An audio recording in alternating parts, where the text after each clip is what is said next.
Perfection.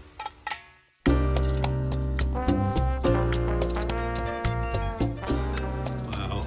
Project M5 continues. It is 8:39. Still working, making some progress. Got a new rear seat. It's the circular carpet modification. Now, that's there because people don't know this and they screw up their split foldy seats.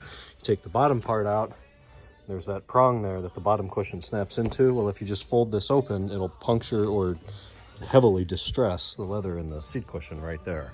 So you put carpet or towels or thick cardboard or something down there so it will not do that. So why have I removed the C-pillar light, the headrests? The rear parcel shelf is not held in with anything. It is just sitting there. I just had it out, but I didn't want to leave the seats down overnight to stress them, so I just tucked it back up in there. Little side panels are out. Here's the headrests, C-pillar trims. 3 of the 4 door panels are back here. The whole bag of hardware. Well, you know how scope creep works, right? So the project started because the rear was pretty rattly, as I said the other day. I knew the door panel vinyl was loose, particularly up in this corner. Took the door panels off, re-glued everything, mat pockets, top vinyl cladding and whatnot. And then I'm thinking, well, I have new vapor barriers. Why don't I just do those now since the door panel's off? So take the vapor barrier and the airbag and all that stuff out. So my car has them, but they're disabled from factory. There's the wiring. I think I mentioned that the other night. But then you tighten down the regulator bolts in there, clean the hell out of everything, make the inside of the door perfect, and then you put it back together like this. Well, I'm not putting the door panels back on because we're going to make some speaker improvements while we're here. It's not that much more work, about 40 minutes to pull the parcel shelf out. I vacuumed out everything under there, took out a lot of debris and crud. So yesterday I had gotten the front doors ready for the vapor barriers. Today they went on, airbags in, torqued with Loctite, have the window switch plugged in just so I can operate the windows, door handles here, mostly functional. Car's getting dirty, I'm gonna have to vacuum it. Got hardware there, I know exactly what every single one of these screws and nuts and bolts are for, which is super helpful because the first time I did interior disassembly like this, I didn't. But I'm proud to say that everything's in the right spot. I didn't screw anything up. So we'll take a peek at the speakers. They're over here. The plug and play audio solution for the E39 with DSP is BavSound or Bav Audio, something like that, bavsound.com. And they make completely plug and play drop-in speakers that replace, these are the front door speakers, left and right. So you rip off this old foam that's falling apart anyways, unscrew the speaker. They're either 4 Torx 10s or Phillips, depending on what the guy putting them together that day used. And you disconnect the spades, drop the new speakers in. They come with a ceiling O-ring or gasket in there. Use the same hardware. Spades go right on, and then they give you new foam pieces to put on there. So you reuse the speaker box. You literally just change the speaker. Mine are not terrible. None of them are collapsed. None of the rubber parts around here. I'm not an audio guy, so I don't know what that's called, but these are fine. They sound fine. My reason for doing this is more so longevity. While I have everything apart, let's just replace the speakers with new ones. If I get a side effect of, oh, the highs, the tweeters sound better, or the mid basses sound better, fantastic. I don't expect a tremendous difference in audio quality, but they will long outlast these old 20-year-old paper cones that have been rocking for 22 years and 228,295 miles. So the kit comes with 6 speakers, your front door mids, then these are under the rear parcel shelf, so that's why that has to come out. These are the speaker grills in the rear deck. These things come out super easily. 2 Phillips, 1 electrical connection on each. It's the exact same process as these speakers. Foam comes off 4 screws, swap in the new speaker, and then put new foam on. They go down in the back with this little tab, and then I set the 2 screws. So those are 4 of the speakers. Those are going to be what you notice probably the most, at least they give the most sound output. Then on the front door panels, this little tweeter up here, no, that one stays. That's the speaker they said they couldn't really improve upon. So those tweeters stay. These are my old rear door speakers or rear door tweeters, and they're up in that corner of the door panel, like here in that little mesh speaker grill. They pop right out, and they make a drop-in, snaps right in, plug-and-play replacement, same electrical connector. So we'll get much nicer rear tweeters. And I was wrong in saying that it's a 6-speaker kit. It's an 8-speaker kit. Those 4 mids, those 2 rear door tweeters.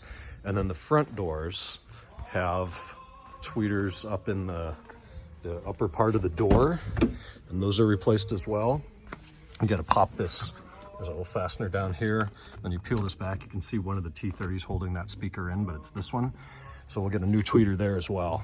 Same amp, it's powered by the same system. Jeff has them in his M5 and can't stop talking about how good they are every time I see him in his car. So I think it'll be a nice upgrade. I hope it sounds a little better, but if not, again, it's a longevity thing. So I've ordered those as of yesterday. They shipped today. I think they ironically ship out of Ohio. So I'm hoping to see them early to mid next week. When I get them, I'm only a few hours away from getting the car completely back to operational condition. We just got to change the speakers, put them in, snap the door panels on it. I've already replaced all the door panel clips. The E38 clips I was going to use were made for thicker door panels, so they're not going to work. The plastic itself on the E38 must be thicker. So what I did was buy, there's 40, 11 on each front door and 9 on each rear door. So that's 40 clips. I bought the standard E39 ones and then transferred over the little rubber gasket washer thing from the E38 clips. So yeah, I have to buy twice as many and it costs 3 times as much because the E38 clips are more expensive. But that should give me the best of both worlds. So that's what's going on there. Nate's 2008 M5 is here. He dropped that off yesterday. The original plan was an MPI, followed by fluid changes, general maintenance, looking like he may need rotors. There's a nice lip on there, but we haven't yet gotten to the MPI. We started with fluid changes this morning. Mike and my dad did. And unfortunately, the oil's a little sparkly. Rod bearings have been serviced, I think, replaced twice in this car at 157K. So we don't necessarily think it's rod bearings. It could be the high pressure Vanos pump. The filter had some debris in it, but we're going to kind of depend on that and decide what's next for this car. If he wants to proceed with the MPI or not. I need to talk to him tonight and we'll go from there, but we'll get it back in tip-top shape. That's what we do here. Taking Sepang home again. It is running well. It has a high battery or a battery, what's the verbiage? They say like battery discharge, high battery drain, something like that.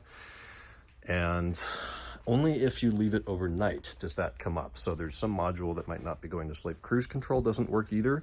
He said it didn't work before the conversion, hasn't worked since he's owned the car.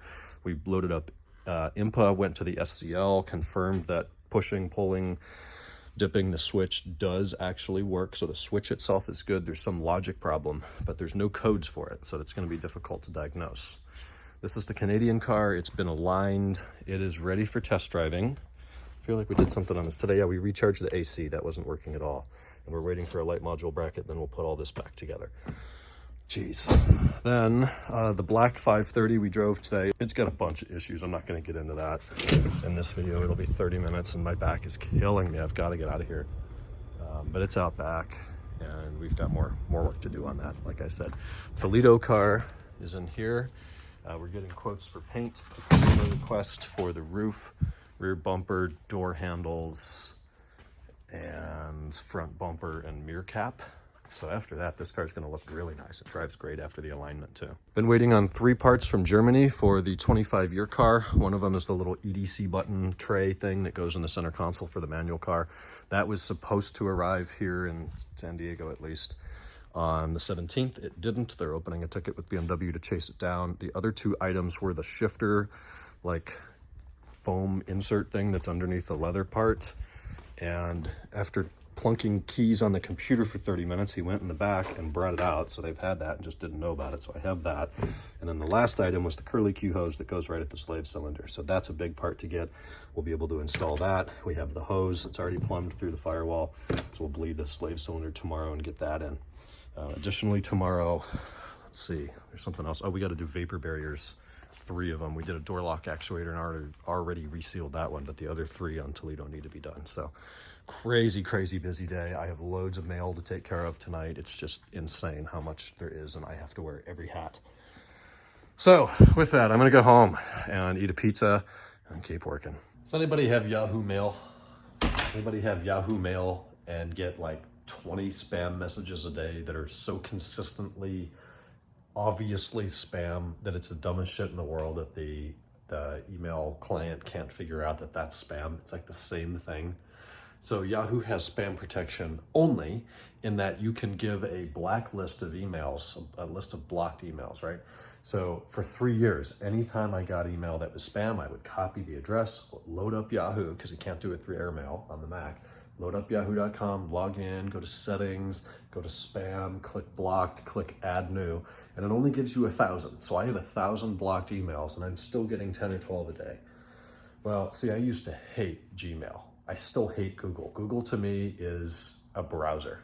I don't like any of the other services they provide. Their interface sucks, their phones are horrible, their operating system is just trash. But I guess their email's pretty good too, because I don't get Gmail spam, and there's way more options in the settings.